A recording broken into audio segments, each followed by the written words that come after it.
Welcome back to Daytime Live. Now we're still buzzing. So it was a weekend of firsts for Jamaica's trending girl, Shenseea, who made her debut at the Billboard Music Con. One-day concert, and this was on Saturday.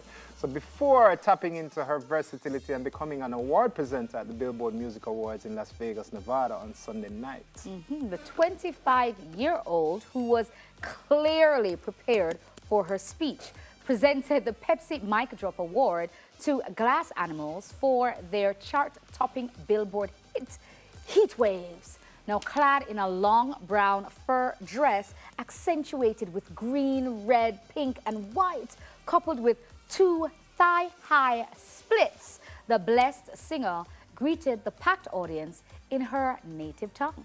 Billboard Wagwan. So she gave the audience a rundown on the origin of the Pepsi Mic Drop, as well as Glass Animals' incredible success on the Billboard charts.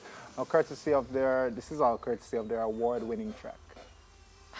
The blessed singer's guest of honor and date for the awards was her 6-year-old son, Rogero Lee. Now, the only child, perfectly complemented his rising star mother in a pair of gold and black pants, black jacket and shirt, and a black bow tie, of course, with some shades.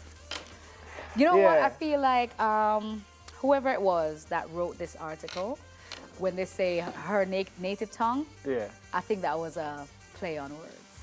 Why you say that? Oh, true lick? Because of lick? You get what I'm saying? Perhaps. Maybe. I'm like, you smart. Maybe. I loved her look. She kind of had a wet look, like it was the chiffony, like sticking on. It was really, really good. She did well. I think that we have really been representing ourselves well at these award shows.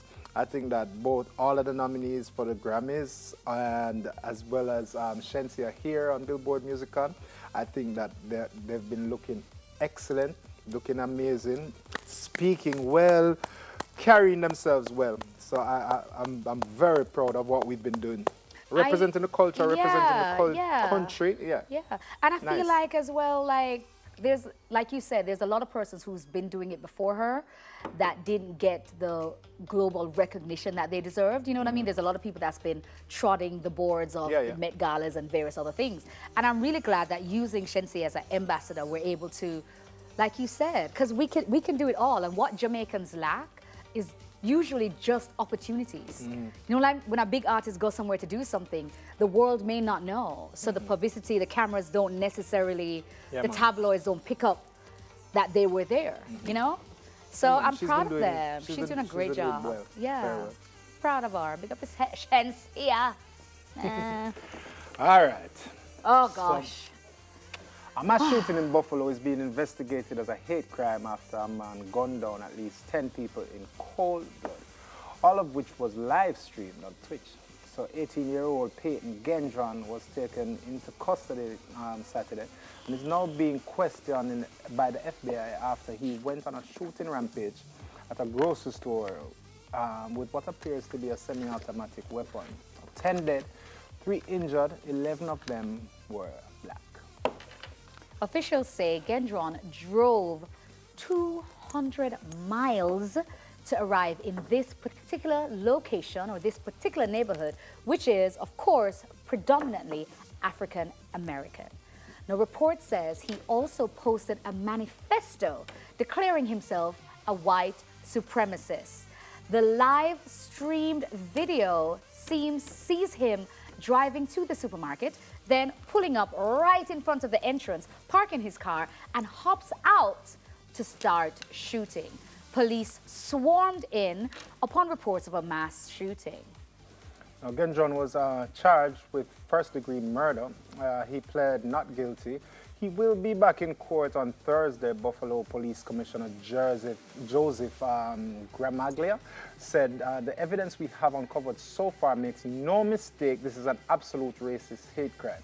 It will be prosecuted as a hate crime. This is someone who has hate in their heart, soul, and mind, and there's no mistake that this is the direction that this is going in. It was also learned that the suspect was taken into custody last year for threatening to shoot up his high school in a school assignment. He was taken to a hospital for a mental health evaluation.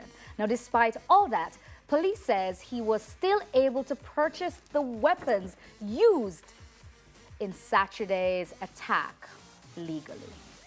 Yeah, so he was taken to jail, and he was okay. And him plead not guilty. But we're going to have a full discussion about this when we come back, though. So tune in after the break. Join us after the break. Data Live will be right back. So far.